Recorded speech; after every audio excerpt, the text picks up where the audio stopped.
Hello, my name is Nathaniel W. James, owner of Live, where I provide artists with live arrangements and other services like MD services to help them have an amazing show. A lot of artists record great music, and when it's time to perform that music, they usually just play to a 2-track with a DJ, which is fine.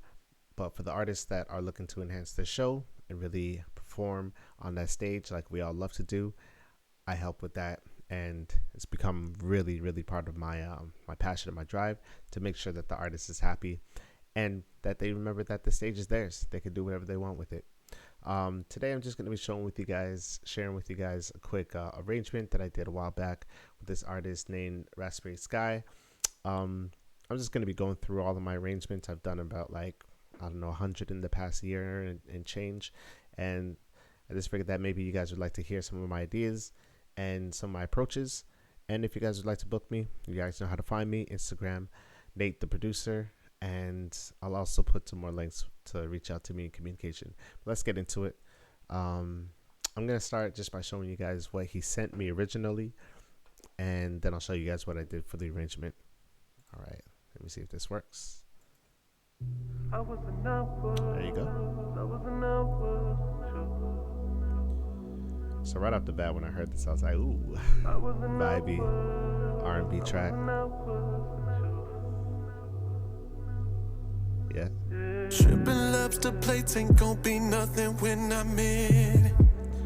So right off the bat, when I'm listening, I'm literally just, I be craving your dessert, this tidal wave, just let me swim. I'm trying to get a feel for what he's doing and the spaces that he's taking. I love how you make that face sexing in the morning. For example, you see how I can speak to you in between his phrasing? The silk sheets upon your skin feels just like we floated. That's something I'm taking into account. I can't go. I was in hours with you. So just complimented him. I'm thinking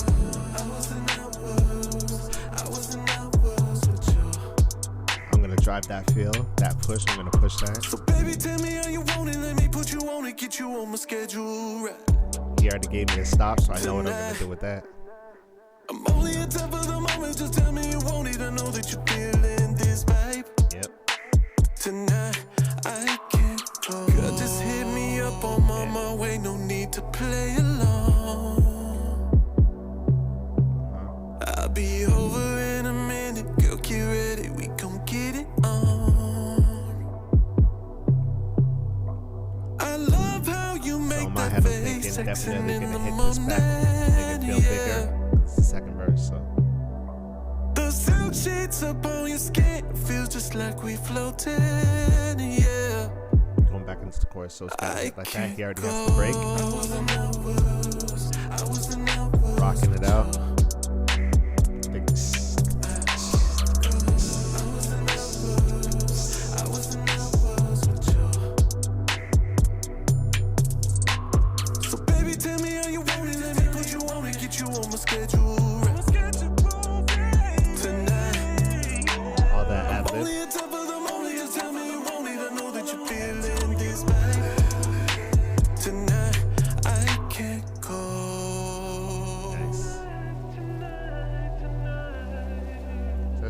And he actually did this long outro, so I actually did something on that outro too, because I love a good outro. But let me go to what I did on this record, and then we'll talk about it a little bit. So that was what he sent me, and luckily sometimes I don't get this benefit, but he had the stems, so he ended up sending me everything separated, so I was able to really work around what he had, take out bass where I wanted to take out bass, and so forth, and play what I wanted. So this is what I did with the arrangement.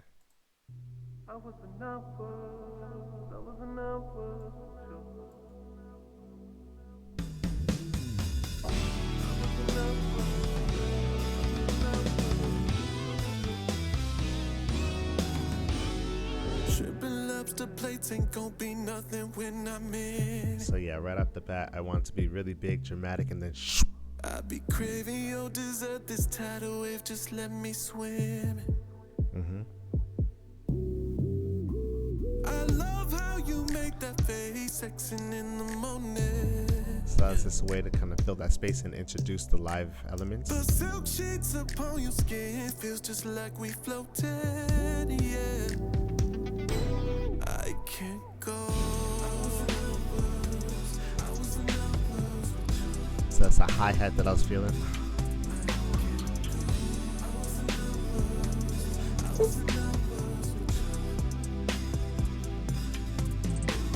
So baby, tell me how you want it. Let me put you on it, get you on my schedule.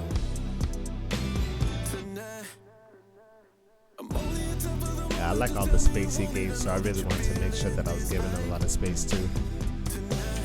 I can't go. Girl, just hit me up on my way. No need to Put a little 808 on the second verse, just to kind of fatten it up a little bit. be over in a minute. Girl, get ready. We gon' get it on. I love how you make that face sexing in the morning. Little movement. Yeah. The silk sheets up on your skin feels just like we floated. Yeah. I can't go.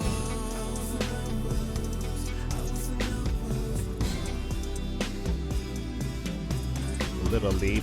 Should have tucked it in a little bit, but I'm a sucker for a lead guitar. So baby, tell me how you want it. Let me put you on it, get you on my schedule. Tonight, I'm only on top of them, only on top of them, only to know that you're feeling this way. Tonight, I can't go. So this was that kind of outro that I was like, let me mess around with that. So I just had the guitar, just chug it. The bass.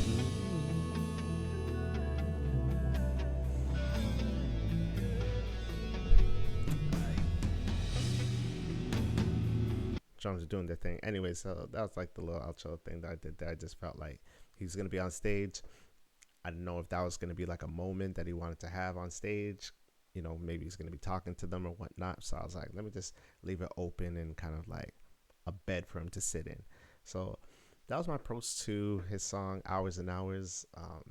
Dope song. Amazing singer, amazing artist. I had a lot of fun with that one. The mix, I will say as a disclaimer, is not the best. This is one of the very early arrangements that I did last year. And those turnaround times were like, I was turning these around in 2 to 3 days. It was crazy. It was wild. But at that time I was just building up, and I wanted to really let people know, like, you know, I'm doing this, and, you know, I wanted people to be able to have their arrangements really quickly. And a lot of them actually needed them within like a week. So the performance was next week or in 2 weeks. And so they needed them immediately so that they can go into rehearsals with the arrangements. I had to stem them out and everything. So it was a crunch of time, a lot of late nights, but it actually helped me to refine my arranging skills way faster than if I had like months and months to kind of go back and forth. It was just like a week turnaround. I need it back right now. So that was crazy. I appreciated that though, because yeah, it got me really fast, really fast. So yeah, for the most part, when I come up with an arrangement, I just trust myself. If I hear something, to me, that's what it is. So I rock with it, and I try not to second guess myself in terms of going back, oh, that doesn't sound good, oh, that doesn't sound right. I'll just send it to the artist so that they can have an idea of where I'm going, my direction, and then they can let me know, yeah, I like this, yeah, I don't like that, maybe we could change this, tweak that, and then we'll go from there. In the most cases, I would say about 85% of the time, they liked about 85 to 90% of the arrangement, and the tweaks were mostly in terms of intensity. Sometimes they like the first chorus to be even bigger, and in that case, I would have to, like, you know, make the first chorus bigger, because in my mind, I'm thinking format wise, first verse, calm, first chorus, chill, second verse, a little more energy, second chorus, we're pretty much establishing where we're at. Bridge, if there's a bridge, maybe bring it down depending on how the singer approaches it, maybe bring it up even bigger, build into the last chorus, make the last chorus huge. If it's a double chorus, make that last double chorus like ridiculous, and then a dramatic end. Boom. That's kind of the template that I usually go with. And then I depended on the song and the artist and the performance size, if it's a small little club or if it's like a huge stage, then it depends on how intense we go. But that's pretty much the framework that I use in making these arrangements. So it's really fun. I'm really glad that I went this direction, because now I get to work with artists directly. And it's crazy, like there's a lot of artists out there that haven't ever performed with a live arrangement, let alone a live band. And so being able to help them facilitate that aspect of their musical careers, where they might not even have the budget to have a live band, a full live band. A lot of these C-list artists, it's very difficult to have a full band, a producer, and then life all together. It could get very expensive. So what I do is, I try and bridge the gap until they're able to go on tour with a huge band. Give them some live arrangements so that they can perform their songs with the energy and intensity that they want, and it's not feeling unbalanced. I find that sometimes I'll see artists and they'll be jumping around, going crazy on stage, but the track is just an 808 with some snaps and some pads. You know what I mean? So visually, it kind of doesn't match what we're hearing and what we're seeing. So, I was just, I thought to myself one day, I was like, let me bridge that gap and help artists have that intensity on stage, even if they can't afford the band at the time. And then the plus is they can still go back and use the live arrangement with the band, which has happened a lot. When I share the arrangement that I did with what's her name, Anna Smith, the arrangement that I sent, her band played it as is, like verbatim, and they completely killed it. The energy was obviously a lot bigger because now you have like the live instrumentation. They have like 2 keyboardists, 2 guitarists. It was huge. So when I get to that one, you'll see what I mean. But yeah, I'm gonna try and get some footage from some of the artists that I worked with, some of their live performances, so I can share that as well. And yeah, this is pretty much my passion. I love doing it. I love working with artists. If you are an artist and you are looking at expanding your live performance, reach out to me, Nate the Producer, on Instagram. I'll also put some other ways to get a hold of me below. And yeah, let's connect and we can talk about what it is that you got going on and go from there. Once again, my name is Nathaniel W. James. Remember, the stage is yours. Do with it what you please. Hit me up. Have a good one.